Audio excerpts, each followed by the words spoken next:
কাছে দোয়া চাই, ইনসাফের ভিত্তিতে একটি দেশ গড়ে তোলার জন্য আগামীতে যে লড়াই হবে, আমার আল্লাহ যেন সেই লড়াইয়ে আমাকে একজন শহীদ হিসাবে কবুল করে। সম্মানিত বন্ধুগণ, আমাদের প্রিয় শহীদ নেতৃবৃন্দ 2006 সালের 28 অক্টোবর থেকে শুরু করে পল্টন গণহত্যা, শাপলা গণহত্যা, সারা দেশের গণহত্যা, পিলখানার গণহত্যা, 24-এর গণহত্যা, এই গণহত্যা যারা করেছে তাদের সকলের বিচার বাংলাদেশের মাটিতে নিশ্চিত করতে হবে। এদের বিচারের দৃশ্যমান প্রক্রিয়া শুরু না করা পর্যন্ত পুরানা ব্যবস্থাপত্রে বাংলাদেশ আর চলবে না। এতগুলো মানুষ এমনি এমনি জীবন দেয় নাই, জীবন দিয়েছে জাতির মুক্তির জন্য।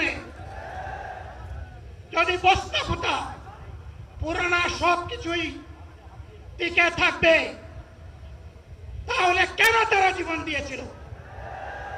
যারা ওই বস্তা ফুটা ব্যবস্থাপনায় বাংলাদেশকে আবার করতে চান, তাদেরকে আমরা বলি, জুলাই যুদ্ধ করে যারা জীবন দিয়েছে আগে তাদের জীবনটা ফেরত এনে দেন। যদি শক্তি তাকে ফেরত এনে দেন, আপনারা পারবেন না। যেহেতু পারবেন না, কাজেই নতুন ব্যবস্থায় নতুন বাংলাদেশ গড়ে তোলা হবে ইনশাআল্লাহ। শিশু, কিশোর, যুবক, মা, বোন, শ্রমিক, ছাত্র, জনতা, ব্যবসায়ী, সবাইকে যেই দেশ, যেই সংবিধান, যেই রাষ্ট্র নিরাপত্তা দিতে পারবে, সেই নতুন বাংলাদেশ আমরা গড়ে তুলতে চাই। ভাইয়েরা, আমাকে সবাই চাপ দিচ্ছে, কেউ বলে ভাই শেষ করেন, কেউ বলে চাচা শেষ করেন। আমি তাদেরকে নিশ্চয়তা দিয়ে বলছি, আমার মুখ আমার আল্লাহ নির্ধারিত সময় থেকে 1 সেকেন্ড আগে হবে না,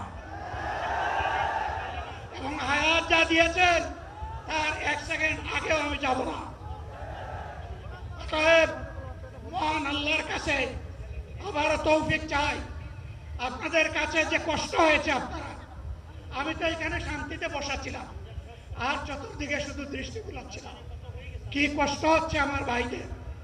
প্রিয় ভাইরা, এই কষ্ট আল্লাহর জন্য।